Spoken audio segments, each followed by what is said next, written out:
Good Wednesday afternoon to you. It's 4 o'clock time for Sports4CLE. Thanks for joining us. Plenty of Browns to talk about a little later in the show. Ashley Bastock, Browns beat reporter from the Plain Dealer, cleveland.com, will join us. We begin by talking Browns with Scott Petrak from Brownso.com. He is also the Browns beat reporter for the Elyria Chronicle-Telegram. Scott, I know you wrote an article about this, and I was thinking about it with Rodney McLeod, but with the Zadarius Smith trade, there's just a sense of urgency that the Browns are operating with this offseason. I certainly think so, Dave. And, Andrew Berry and Kevin Stefanski won't come out and say it, but that's just a reality. And, I don't know if it's so much about, the pressure being on them and them being in, potentially on the hot seat. I think it's more about, hey, they have a lot of talent. They have a lot of money invested, especially at the quarterback position. They think they're better than a team that missed the playoffs the last 2 years. So what can you do to change that and change it right now? And it's go spend a lot of money and trade for valuable assets and think more about 2023 than down the road. And I think you've seen that with the free agent signings. And I think you certainly saw it with the trades for Elijah Moore and then most recently Zadarius Smith. The other thing, tell me what you think about this, because as we thought through that, and I thought about it, I think what happened a season ago, you got Deshaun Watson. When you found out there was going to be a suspension and you found out how long the suspension was, you can't come out and say, oh, this is a lost year, but there wasn't the urgency that they're approaching this upcoming year with 17 games now with Deshaun Watson as quarterback. Yeah, I think that's probably true. I don't think they would admit that. And, in an honest moment, I wonder what they would say. But, yeah, your starting quarterback's not going to be available for however many games it was going to be, right? It winds up being 11. Even if it was 6, that's still a significant chunk of the season. Maybe you don't want to go all in that year.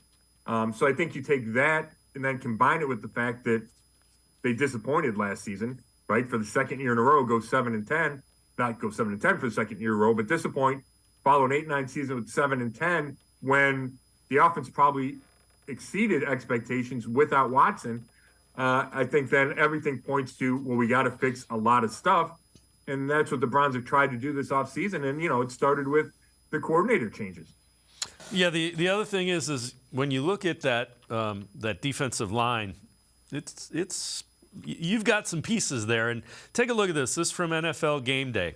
This is 10-plus sacks since 2019. Myles Garrett with 4 seasons. Hassan Reddick with 3. T.J. Watt with 3. Zadarius Smith, the guy they just traded for, with 3. And Aaron Donald with 3. So Jason McCourty, Kyle Brandt from Good Morning Football on the NFL Network, trying to put in perspective just how good the Browns' defensive edge rushers can be. So it begs the question, do the Browns have the best pass rushing duo in the league right now? Could have gone historical, could have just looked at the Browns, but we want to look at it as a whole. Are they the best? Yeah, I'm going to challenge your Browns, and I'm going to go down the road to Pittsburgh, and I'm going to look at the duo that they have that is forming. Alex Highsmith on the other side have 14.5 sacks last year. Watt injured, didn't play in all the games, only played in 10 games. If he gets back to form, 22.5 sacks in 2021, I think these two can make up the best pass rushing duo. And don't forget Cam Hayward's on the team, too. He had 10.5 sacks last year as well. But I think Alex Highsmith stepping up and Watt's absence last year, and now T.J. Watt coming back full strength, I think those two coming off the edge can really challenge the Browns with Myles Garrett and Zadarius Smith. So I'm going to go with Pittsburgh down the street. Steelers finished 9-8. I think they make the playoffs without the Watt injury. It's football. People get injured, but they were good, and he'll be good next year. But I'm going to check. I'm going to stay right here, same division, same topic. I think it's the Browns. I still think Myles Garrett is the man. It's a weird thing with the Browns. I like talking about their players and their team because the Browns conversation over the last 2 years has been so bizarre and awkward, and it will continue to be because their quarterback situation. But there's nothing bizarre and awkward about that guy. He almost ended Justin Fields' career in year 1, like in that game. It was one of the worst things I've ever seen. Unbelievably unblockable, unstoppable, #1 overall pick. Zadarius, great. Put anybody with Myles Garrett, I still think he's the man. And Scott, two things. You heard someone actually nationally verbalize the situation with Deshaun Watson, and I think that's why the rankings are kind of skewed. But put somebody that can get after the quarterback, and I know Jadeveon Clowney was good, but you got Okoronkwo now, and you got Zadarius Smith, and you got Tomlinson. I think Myles Garrett's lining up for, the type of year that he wants to have, which is in the conversation on the short list for Player of the Year on the defensive side of the ball. Yeah, I mean, they need him to have that, right? And it's hard to, he had 16 sacks each of the last 2 years, right? So I don't know what the ceiling is. I think he would say it's 21 or 22, and that's probably doable in the right circumstances. And I think the right circumstances include being surrounded by talent on that front, which the Browns have tried to do. And I do think Smith is an upgrade over Jadeveon Clowney. I think Tomlinson's an upgrade over whoever else they had at D-tackle. Okoronkwo is an upgrade over, Alex Smith was probably your third end last year. And then they had Chase Winovich. I just like the Browns surrounding Myles Garrett with more talent. And then you have a coordinator in Jim Schwartz who loves to go attack. And I think he'll take some responsibility in the run game off of Myles Garrett's plate. And then, if the Browns come out and score like they think they can and throw the ball early and get a lead and then turn it over to the pass rush, you need that to happen to get those games where you get, 3, 4, 5 sacks, right? It can't be when the other team's running the ball 25, 30 times a game. That's not how it happens. So I think it could all set up, in the perfect, if the blueprint comes together, it could set up for an even bigger year than normal for Myles Garrett. And that's really an interesting discussion. I mean, Highsmith is good. And I didn't know he had 14.5 last year. I thought there were some games without Watt where he disappeared a little bit. But it'll be interesting to see what Myles does with a couple of other big-time, or, another big-time pass rusher with him. Yeah, and again, I'm anxious to see it, and it's lining up to be very good. And Jim Schwartz has come out and said it's my job to figure out how to get him one-on-one so he's not being double-teamed and triple-teamed. So it'll be interesting to see. I know you had this in your mailbag, and I thought it was really fascinating. Has the current Browns leadership group become too aligned, a healthy amount of tension, useful in a productive organization? I don't think that's the case. I'm curious as to your thought on that. Yeah, I don't think so. And I get the question, right? Because Paul DePodesta and Andrew Barry and Kevin Stefanski, seem to think in similar ways. There doesn't seem to be the inside bickering and dysfunction that there has been so often in Cleveland, and that's a good thing. So the question kind of threw me a little bit for years it was the GM and coach don't get along, and this is obviously different. But I still think there's enough disagreement. I don't think it turns ugly, right? At least not that I've heard.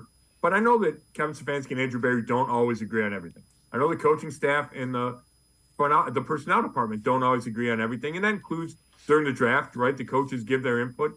And then sometimes the personnel department goes in a different way that the coach wouldn't necessarily agree with, or the coaching staff wouldn't necessarily agree with. So I don't think that's a problem, and I think overall it's a good thing. Yeah, and the thing that you don't want is you don't want the disagreements to become public like they did with previous regimes, without question. This is kind of interesting. So Eric Mangini, former head coach, has time with the Browns. His view of the 2023 Browns. They're, to me, very underrated, and here's why. They don't have the pressure of expectations like they did a couple years ago.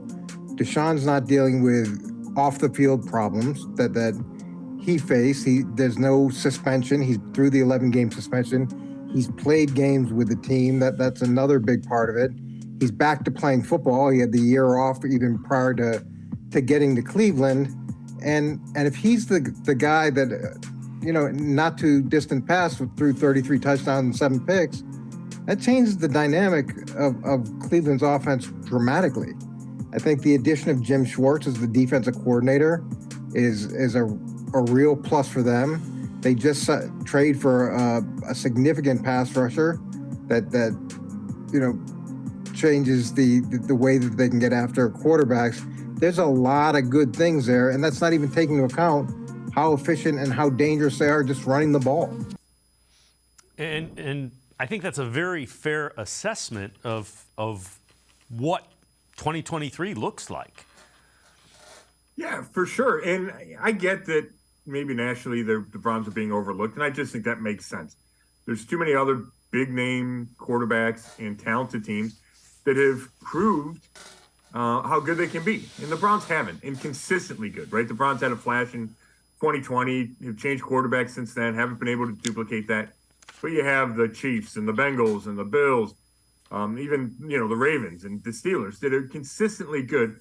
And then you add the, Aaron Rodgers to the Jets and Trevor Lawrence coming up with the Jaguars. So I get that the focus is other places, but I kind of agree with Mangini that that's probably a good thing for this team, right? We've seen in recent years when the expectations are high, whether it was 2019 or 2021, the team's been unable to live up to that. Now, I know there's a bunch of new faces, but I think most teams are better off being a little bit under the radar. And I just think the roster's pretty good, and you have the potential for your quarterback to be really good. And like we said a billion times, Dave, that's what's going to determine so much of this season. Yeah, without question. Now, you mentioned Deshaun Watson. He has a group of the veterans out in Puerto Rico working out and doing some drills. Martin Emerson, Denzel Ward in Puerto Rico, kind of enjoying the view. So it brought the wide receivers and the defensive backs to go through it. Scott, there was a lot of there just wasn't the chemistry that a good team has on the field. And you can't argue that. The breakdowns in the secondary are part of that. So I think this is a good thing, and I think that's why Kevin Stefanski thought it was a good thing as well. Yeah, you saw it plenty of times last year, right? You saw it on the field with the breakdowns. You saw the whole Jadeveon Clowney mess. At the end, John Johnson III talking about guys maybe not being committed enough. So it cropped up plenty of times last year. And I do think Kevin Stefanski's made it a point, and not only Kevin Stefanski, the whole organization. Andrew Berry was some of the guys he's signed in for free agency and traded for and drafted are supposed to be good team guys, right? And help with inside the locker room. They brought back Anthony Walker Jr., who we know is a big-time locker room guy and a team leader. So I do think that's a focus. The trip to Greenbrier, the preseason practices in Philly, staying on the West Coast between West Coast trips. I think all that is designed to promote better chemistry. And this is just another step along that way. I don't know if, Watson invited the DBs or they just kind of tagged along and figured, hey, let's get a free trip out of this or what. But it can't hurt for the guys to spend quality time together. Scott Petrak, Browns beat reporter for the Elyria Chronicle-Telegram, as well as BrownsZone.com. And I'm going to step aside, take a quick time out. Other side of the break, we'll head to the voicemail of Truth and Reason. Sports4CLE, be right back. Stay with us. The Ohio Lottery Partners in Education program recognizes role model students and teachers from across Ohio. Nominations can now be done completely online. To nominate a deserving teacher or student, go to ohiolottery.com. In the About section, find Partners in Education. There you will find links to the nomination forms. Students kindergarten through 12th grade can be academic all-stars. Teachers can be honored as a Teacher of the Month. The Ohio Lottery Partners in Education, where stars shine.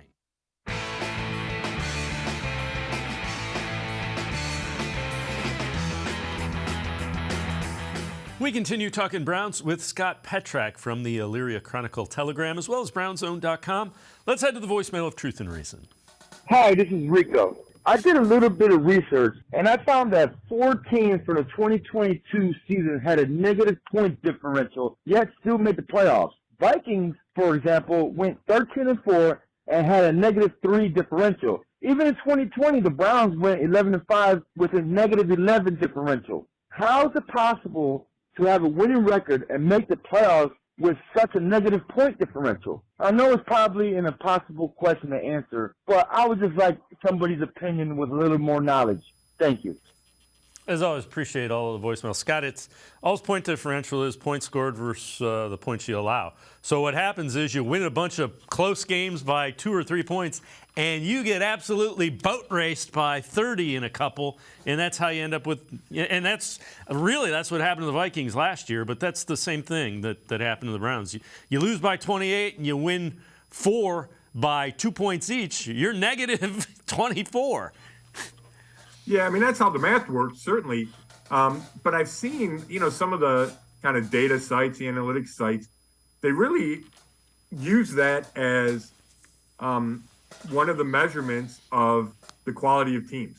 And I think I've read that it's kind of an indicator of when a team is set up to slide the next year, right? If you have a real close point differential or even a point differential, I think you're more likely to take a slide the next year because those breaks don't always go your way, right? Yeah, it helps to have a great quarterback to win those close games, but a lot of it is luck, and it's getting the right call, and does a field goal go through? Does a bounce go your way? Where, if a team instead boat races somebody 8 times because they have Patrick Mahomes, that's not going to change from year to year. But if you win a whole bunch of 2-point games, that likely will change from year to year.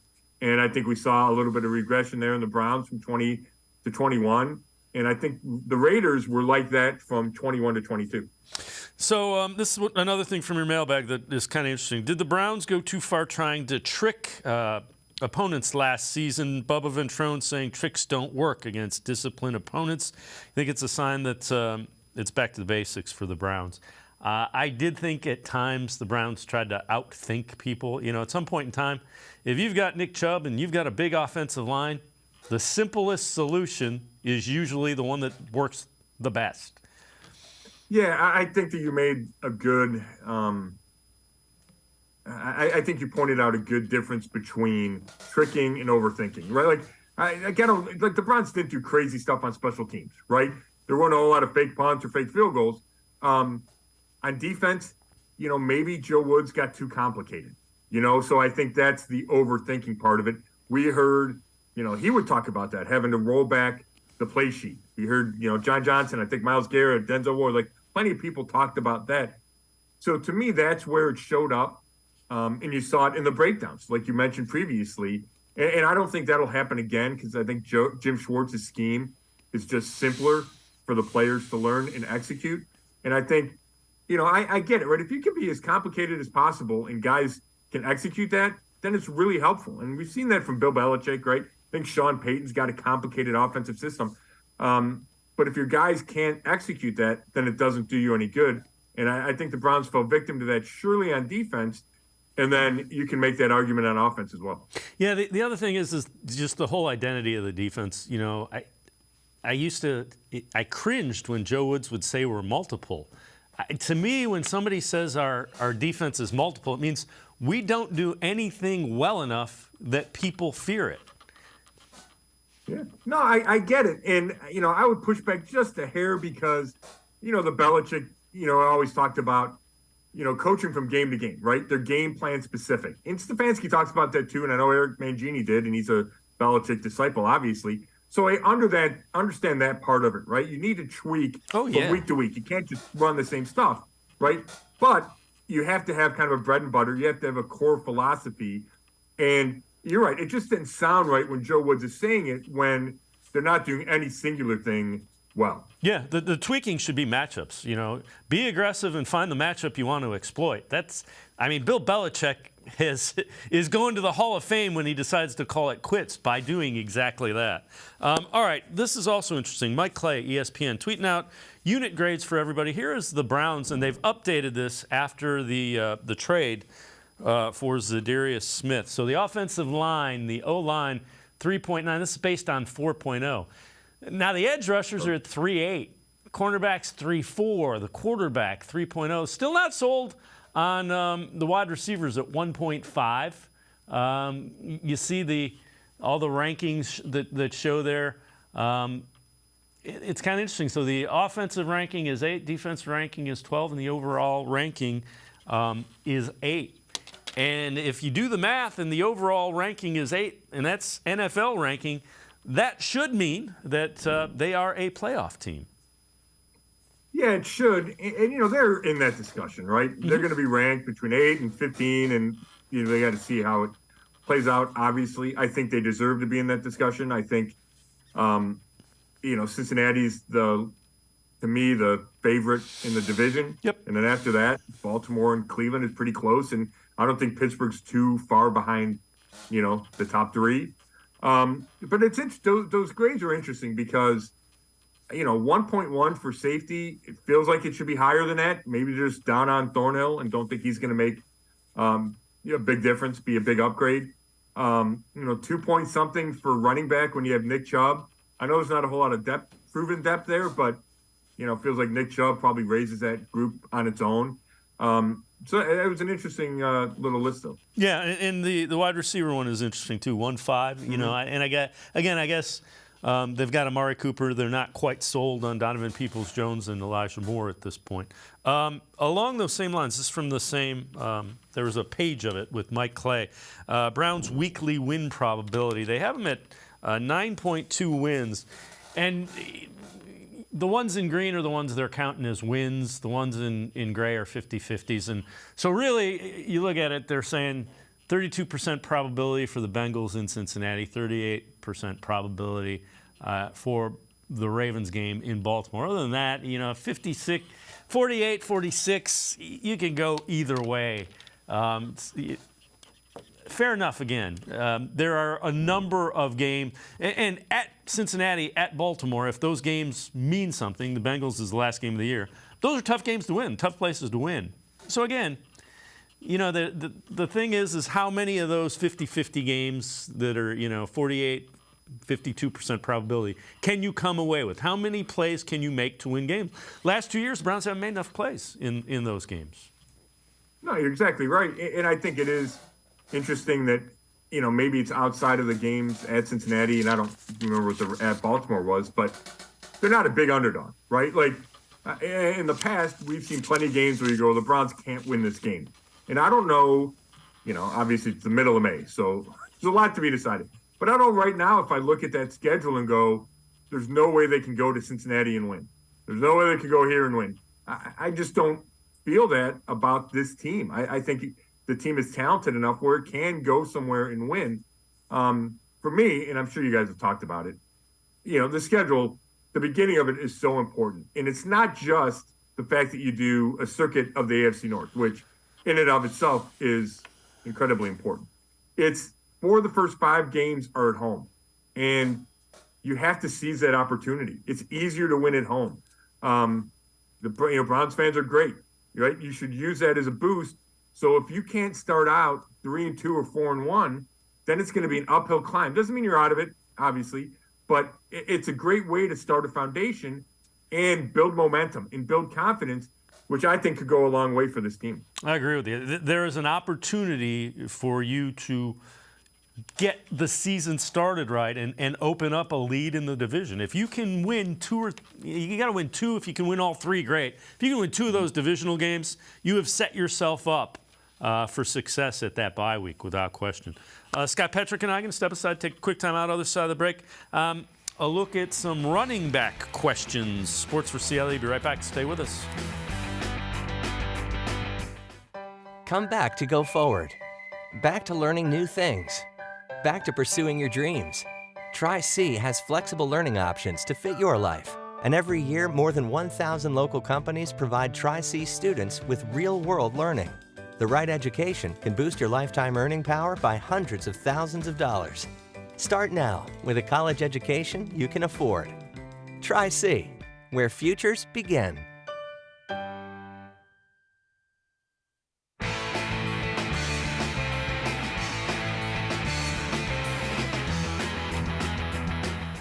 We continue talking Browns with Scott Petrick from the Elyria Chronicle, Telegram, as well as BrownZone.com. So take a look. This is running back target tendencies. Each team, this is from Pro Football Focus. Browns are in Tier 3, closer to league average. Watson's running back target frequency in 2022, 15.9. Expected 2023 pass catching back is Nick Chubb. Target rate in 2022, 13.9. Now, it's a little bit of a skewed because they had Kareem Hunt, who was in that role. But I would expect, Scott, that they throw to the backs a little bit more. I know Deshaun Watson doesn't historically do that, but I think the offense they're going to run, get the ball out quickly, get it in somebody's hands, read the matchup that you like. Deshaun Watson historically has been really good at finding matchups, and they didn't do a lot of that last year.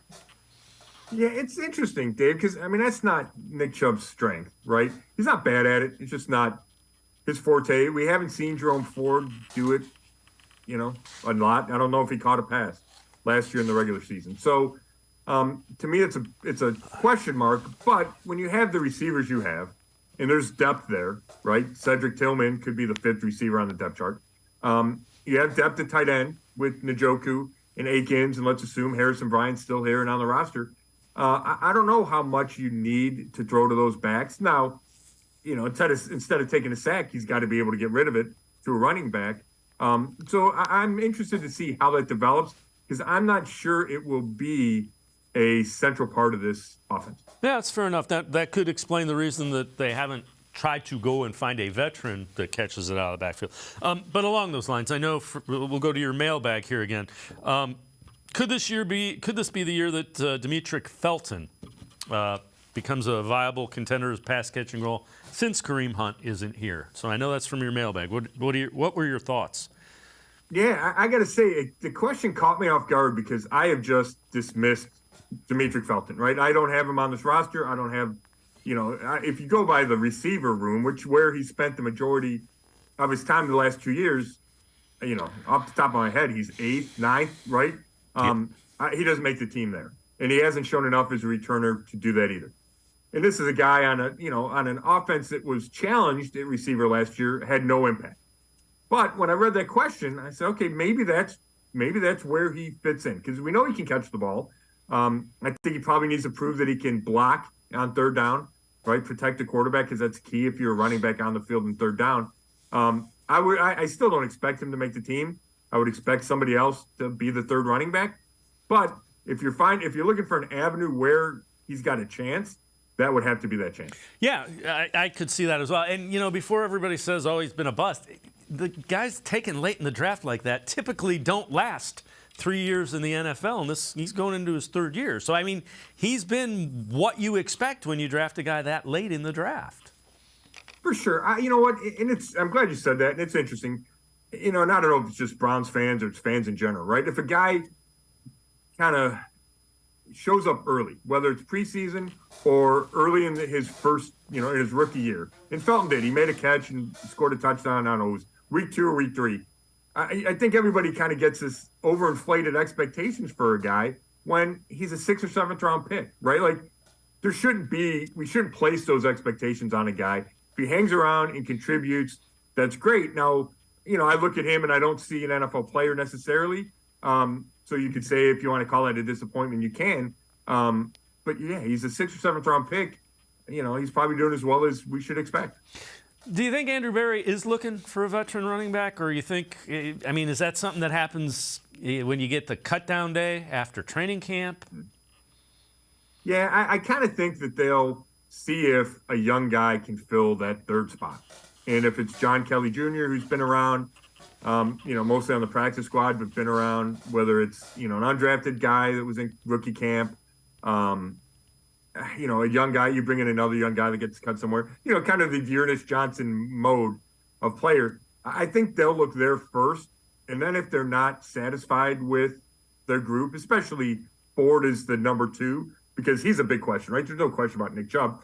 Then maybe they make the decision. And I also think if a guy gets hurt, right? If a Chubb or a Ford gets hurt, even during the season, you can go find a running back. Like these guys are out there. There's not a whole lot of learning curve when they come to the team. You hand them the ball.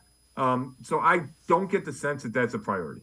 I know you wrote an article just about Isaiah McGuire, the defensive edge rusher that the Browns drafted and the opportunity that he has in front of him. Take us through that and kind of what you found there. Yeah, to me, this is before the Zadarius Smith, right? Because now McGuire's competing for snaps as the 4th end. I thought he had the chance to contribute maybe the earliest, and now I would have to revise that. It's probably Siaka Ika has a chance. Could he start or at least be the 3rd tackle in the rotation? But there's stuff to like about McGuire. He's got really good size. He's forceful in the pass rush and the run game, and he's got athleticism. You go to these rookie camps and they practice for an hour and 10 minutes, and there's no offense versus defense, so it's not the most exciting football practice. But I'm out there Saturday, and on Monday or on Friday, I kind of watch the offense. On Saturday, I was focused on the D line, and he wins a rep. They do this drill: who can get off the ball and get to the dummy first, and he wins it, and then he does a cartwheel and a roundoff. And the guy's like 6'5", 270. Like, well, that's when you talk about athleticism and size. I thought that's pretty impressive. Scott Petrick and I are going to step aside, take a quick timeout. Other side of the break, we'll take a look at what some intangibles that some of the veterans the Browns have brought in might be bringing to this year's team. Sports4CLE, be right back. Stay with us. The Ohio Lottery Partners in Education program recognizes role model students and teachers from across Ohio. Nominations can now be done completely online. To nominate a deserving teacher or student, go to ohiolottery.com. In the About section, find Partners in Education. There you will find links to the nomination forms. Students kindergarten through 12th grade can be academic all-stars. Teachers can be honored as a Teacher of the Month. The Ohio Lottery Partners in Education, where stars shine.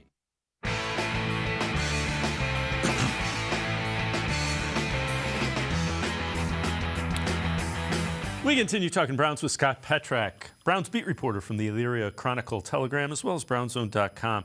So Browns are adding veterans who have a different mindset. They've come from various different organizations, a lot of them from winning organizations. Take a listen to Zadarius Smith's message to Browns fans when he was in town this week. Hey, Cleveland, this is Zadarius Smith, man. I'm so happy to be a Brown. Can't wait to get started. Rule number one, the first thing we got to do is take the division. And after that, we're going to go to the playoffs, baby. Ah! And Scott, it's kind of an unstated, and maybe it's an intentional aspect. They're going out and getting guys. Smith played with the Packers. He played with the Ravens. He's played on the Vikings. Guys that have been used to winning. It's a different mindset, and he seems genuinely excited to be here. Yeah, and I think you had Juan Thornhill there, right? And we got to see how he plays, if he's an upgrade over John Johnson III. But 3 Super Bowls in 4 years, right? That he's been to with the Chiefs. That's big time. That experience, the winning culture, that we can argue if that's real or not, but being in a winning culture, experiencing success, I do think that translates, and I think it raises expectations within the locker room, right? And we saw it for years and years there, and I think that's changed, starting in 2020, maybe even a little bit earlier, 18 with Baker.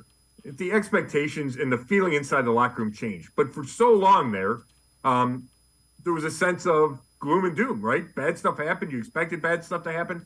And I think that's still the way with the fans, but I think it's less and less inside that locker room. Yeah, I would agree. And you mentioned Thornhill. So let's take a look at this. Juan Thornhill on social media, very active and has really embraced Cleveland as well.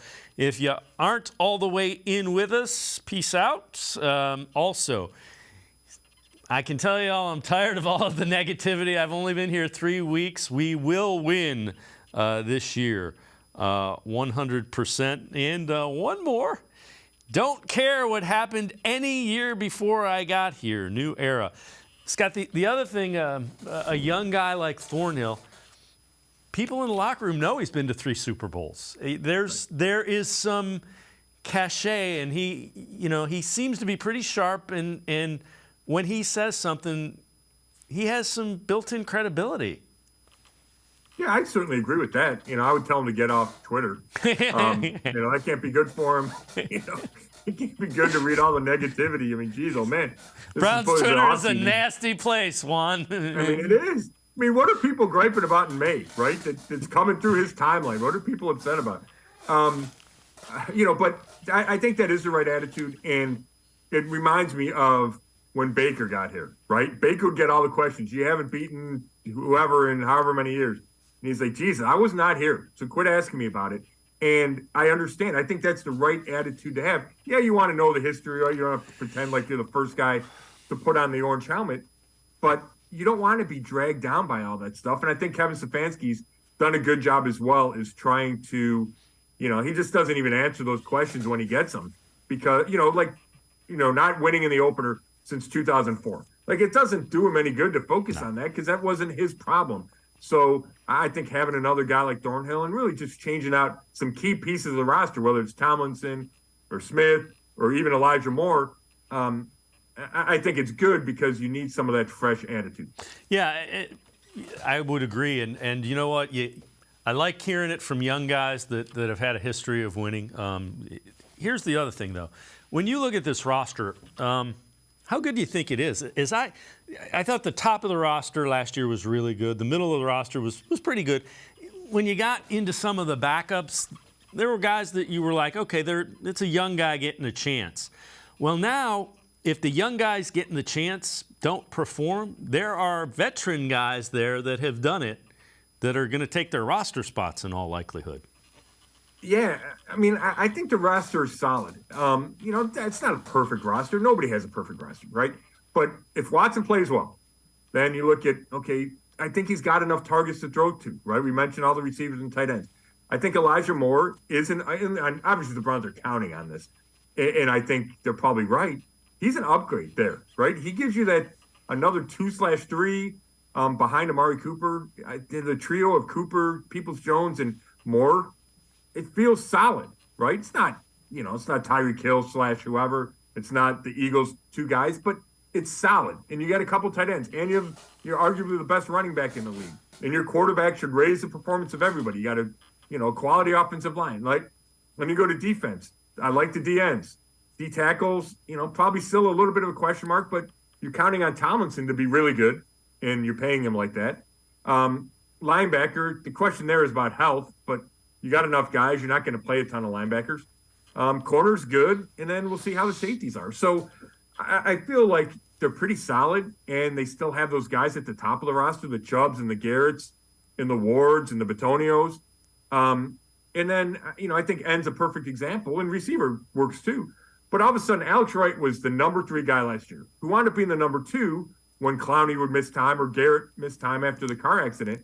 Now he's competing for that 4th role with Isaiah McGuire and Isaiah Thomas, right? So, first of all, none of those guys is going to be above a 4, assuming everybody's healthy. And then there's good competition to be that 4th spot. And I think that plays out kind of across the roster. Yeah, you mentioned the wide receivers.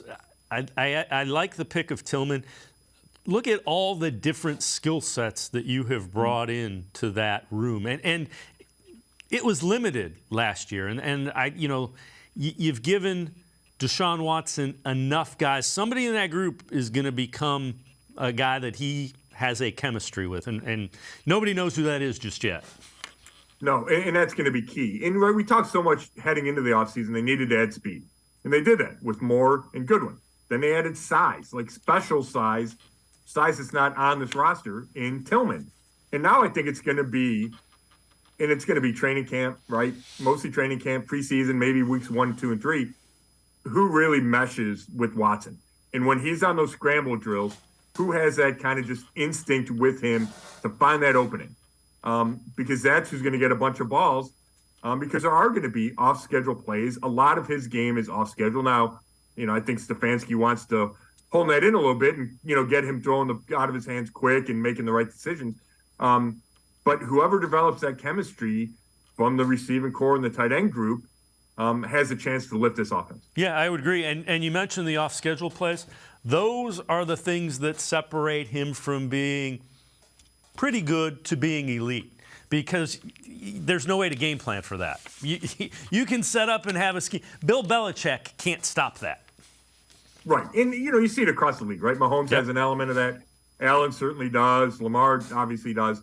And I think that's certainly a key to Watson's game. Where I think he needs to be better from where he was at the end of last year is in the pocket, 3-step drop, whatever. Get the ball out of your hands to the easy completions, and not everything has to be a run around. And, I think he would admit this, and Stefanski would too, that playing out of the pocket might be the last thing to come back after missing as much time as he did. Yeah, I agree. And what you're saying is take the easy yards. There's easy yards, and go take them, because that's the way you get sustained drives. don't take hits and don't put your offensive linemen in bad spots, right? Just easy plays and move the ball down the field. Scott Petrak, as always, great stuff. Appreciate the time and the insight. Thanks very much, Scott. Thanks, Dave. Scott Petrak, make sure you check him out. Brownzone.com on the internet. Really good beat reporter for the Elyria Chronicle Telegram. We got another really good beat reporter straight ahead, Ashley Bastock from the Plain Dealer, cleveland.com. We continue talking Browns. Stay with us. Come back to Go Forward. Back to learning new things. Back to pursuing your dreams. Tri-C has flexible learning options to fit your life. And every year, more than 1,000 local companies provide Tri-C students with real-world learning. The right education can boost your lifetime earning power by hundreds of thousands of dollars. Start now with a college education you can afford. Tri-C, where futures begin. The Ohio Lottery Partners in Education program recognizes role model students and teachers from across Ohio. Nominations can now be done completely online. To nominate a deserving teacher or student, go to ohiolottery.com. In the About section, find Partners in Education. There you will find links to the nomination forms. Students kindergarten through 12th grade can be academic all-stars. Teachers can be honored as a Teacher of the Month. The Ohio Lottery Partners in Education, where stars shine. I am powerful beyond my wildest imagination. I will define my future. I will keep challenging myself to improve. Because I am a future leader of this great nation. I will be responsible for raising a beautiful family. And educating not only my generation, but many more to come. I will make a difference in my community. And I will stand up for what I believe in. I will not settle for simply chasing my dreams, I will achieve them. Because I was given a chance. An opportunity. A home. At Family, Career, and Community Leaders of America. The ultimate leadership experience. FCCLA has been one of the greatest experiences of my life. It's made me who I am today. Join us. We'll build a new future together.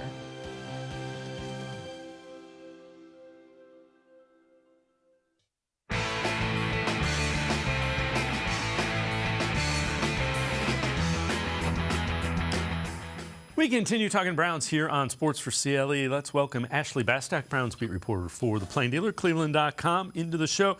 Ashley, I know you wrote an article about Anthony Walker, why he was excited to come back and play in Jim Schwartz's defense. Take us through that.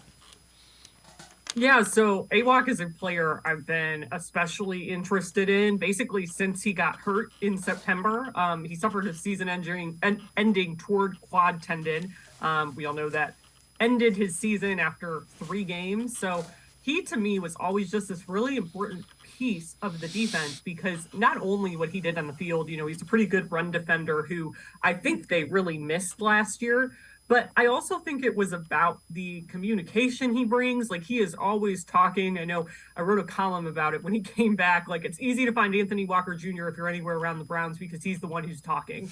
And I think that's really true. And I think it's really important to have those kind of key communicators when you are installing a new defense. So it's funny because, you know, I think Anthony Walker, when we talked to him a couple weeks ago now at the Browns had their girls high school flag football championship at Menor High School, and Anthony was there and watching, you know, some of these local girls teams play. It was kind of a really awesome event. But I think Anthony's kind of excited to bring that communication skill. I think he's excited that the interior defensive line is beefed up. He kind of told me that, hey, any linebacker will tell you it is good news when you have a really good interior D line, because then you can just, when you have good pass rush, when you play the style of defense that the Browns are going to play, that D line is the anchor of the team. And then it allows the linebackers to kind of be freed up to make more plays that they want to play. And I also think for him, the other reason he's excited to come back is he's just excited to play football again. I wrote a really extensive story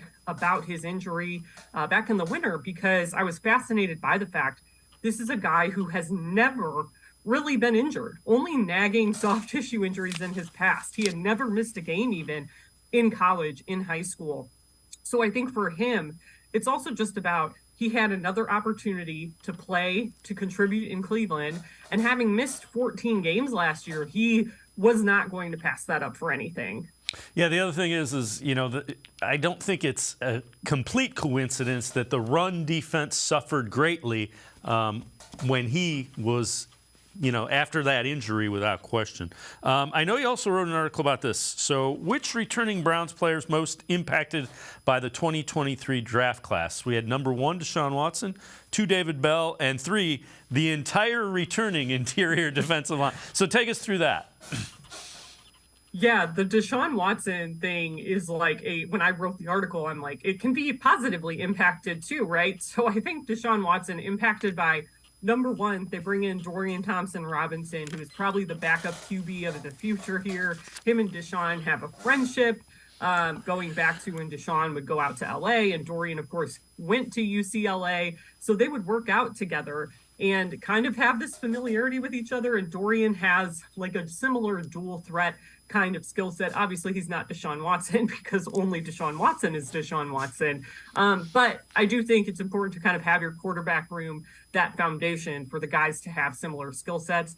They also went out and got him Cedric Tillman in this draft, who I think is a really good pickup because he brings something that receiver room didn't have. He's officially their biggest receiver now. He doesn't necessarily, he's not a contested catch guy, but he's really good at getting open at the top of his routes. So I think all of that is really good for him because you're just giving him another option and you're giving him someone else to potentially gel with in this offense. So overall, I think it's a great haul for him. David Bell, I think it's more of a negative impact. You bring in Cedric Tillman and then you look at like the Elijah Moore trade and bringing in Marquise Goodwin. It's like, I don't know what David's niche on this team is going to be this season because Elijah can play in the slot. David doesn't really have that speed. So he's going to have to compete for some playing time here. And, I think that can be good for a younger guy to get that kind of competition, but there's just no denying that it's not going to be handed to him. He's not going to be an automatic starter. And I'm really curious what this looks like. And then the interior D line, I mean, man, it's not just Dalvin Tomlinson they brought in. They drafted Siaki Ika. They brought in Maurice Hurst and Tristan Hill for the backup on that defensive line. We just actually, in the Orange and Brown Talk podcast we record, did a draft of those positions, and I took Maurice Hurst in the last round because I think even adding depth at that position is so key because the numbers were just so bad. So maybe Jordan Elliott will win that second starting job opposite of Dalvin Tomlinson, but they also have a ton of other guys, I think, who are going to be able to compete for that, including Siaki Ika, who is maybe like one of my favorite draft picks. I've even talked about that on this show. So I definitely think there's positive and negative impacts throughout this roster on both sides of the ball, just given the draft, but also when you add in those free agent pieces they brought in, it really kind of adds to those arguments, I think. Yeah, I would agree. And it strengthens the roster. Roster is probably as deep as it's been. Rookie minicamp wrapped up earlier last weekend, actually. What were your biggest takeaways from the rookie minicamp? Yeah, I think the first one was that the Zadarius Smith trade, rightfully so, overshadowed anything that happened with the rookies. But I think that just kind of goes to show for me, I was really clamoring for them to get a true second starter at edge rusher. And I think Obo Okoronkwo has a ton of untapped potential. But I just think knowing he's only started like 8 games or whatever it is in his career, his first career starts came towards the end of the season last year with Houston. So I really like that they went out and got another 10-sack caliber kind of guy when he's healthy. So that was like the biggest takeaway for me was that, hey, we didn't talk so much about the rookies because the biggest acquisition was actually this trade they did. The second thing for me was that Cedric Tillman passed the eye test. And I wrote this multiple times, like rookie minicamp, I think there's only so much you can take away.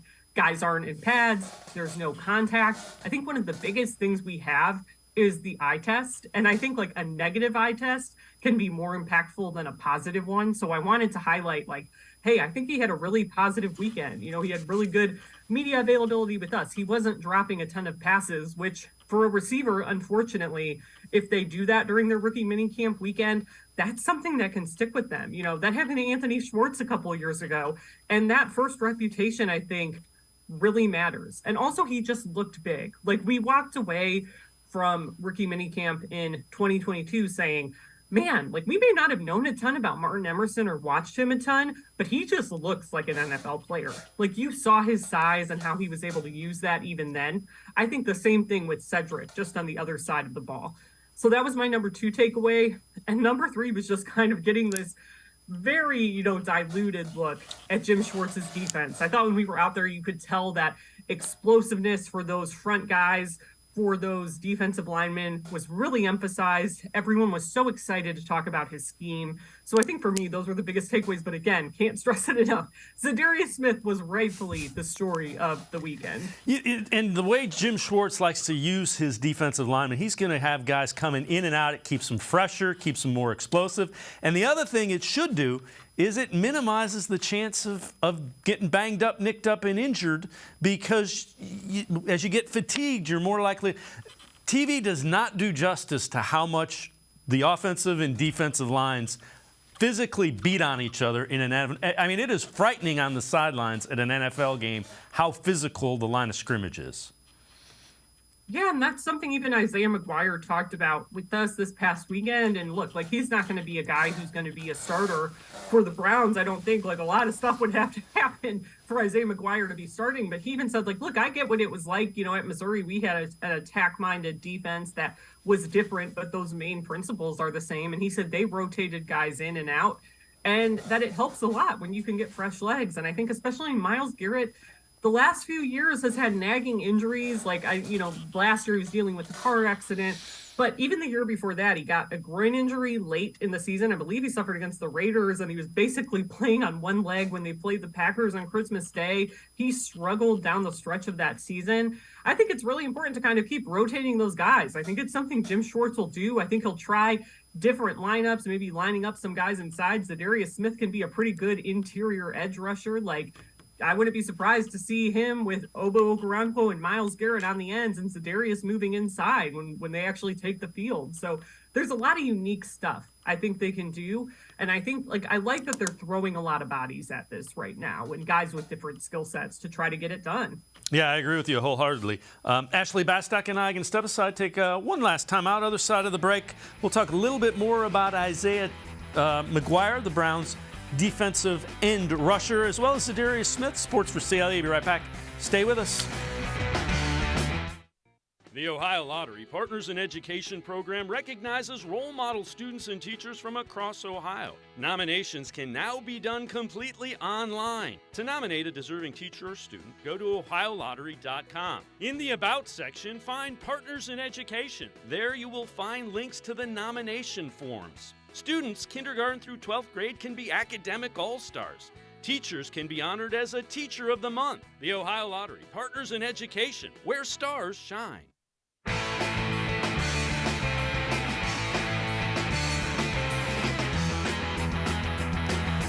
We continue talking Browns with Ashley Bastock, Browns beat reporter for the Plain Dealer, as well as cleveland.com. Ashley, I know you wrote an article about Isaiah McGuire, the rookie pass rusher out of Missouri. Take us through that, what you found out. Yeah, with him, I just thought it was interesting. Like over and over again when I was reading about him, his hands were what kept coming up. It was in like every scouting report I read about him, that he has pretty good hand moves, which is very important for an edge rusher, that he really worked on developing that throughout college. And everyone, also describes him as this kind of bull rusher. So I was especially interested going into the weekend to kind of learn how that part of his game developed. And it's definitely something that's by design, right? I think the quote from him was something to the effect of, like, if you don't have your hands, you don't have anything.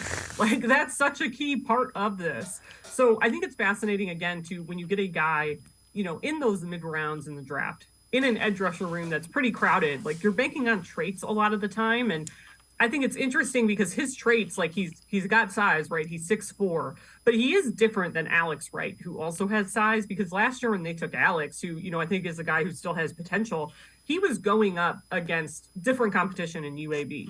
Isaiah McGuire was playing in the SEC and excelled there. And I think that means something, and it definitely means something to the Browns. So where Alex struggled to get to NFL quarterbacks, I'm curious to see if Isaiah goes through that same struggle, because he was just so good at it, developed different moves, has really strong fundamentals, that served him against really tough competition. So that makes me really intrigued to kind of see what he does to amp up the competition in that room. And he also just like, not only that, he's just like a fun guy to be around. You can tell he was doing cartwheels out there after drills this weekend. I think that's going to be key too. When you're installing this defense, it's a lot of work. So like a young guy who can do the work, have fun, kind of bring that energy, I think is really good.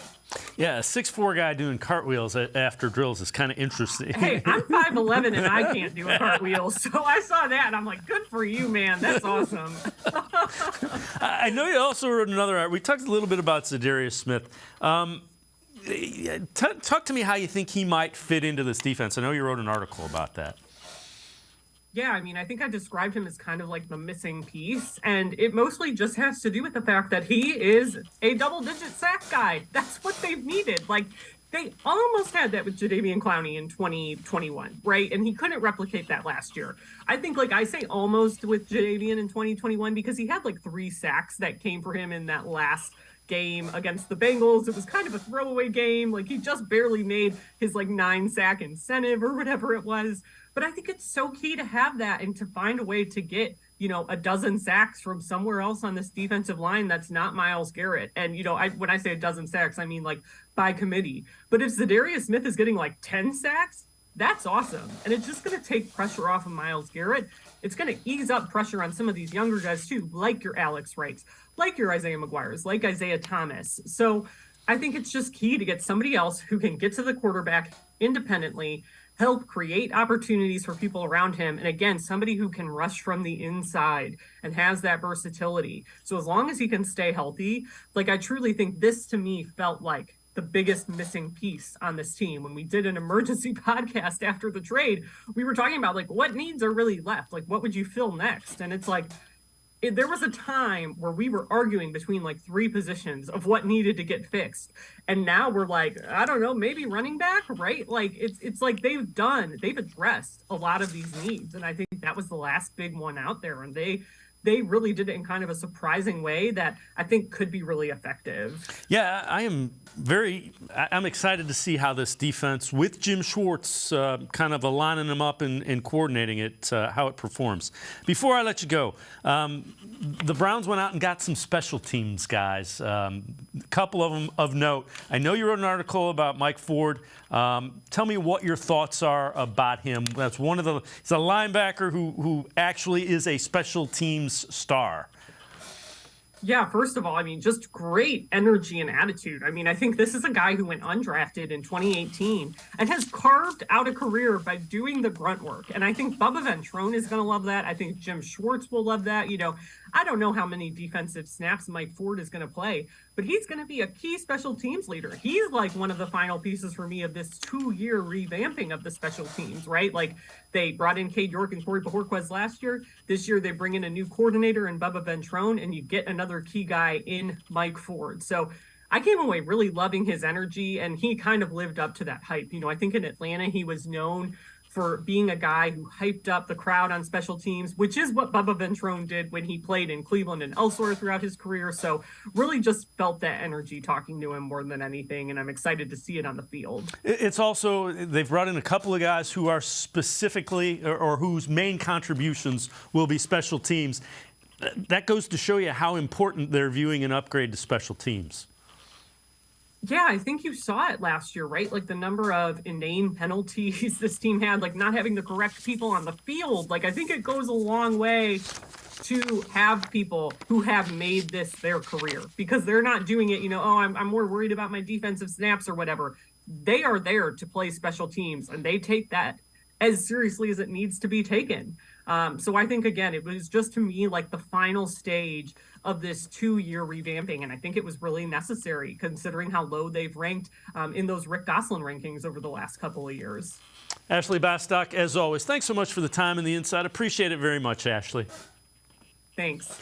Ashley Bastock, Browns beat reporter for the Plain Dealer, cleveland.com. Check her out. Always really insightful Browns coverage. That's going to do it for this edition of Sports for CLE. We will see you back here tomorrow at 4 o'clock. Have a great night, everybody. See you tomorrow at 4 on Sports for CLE.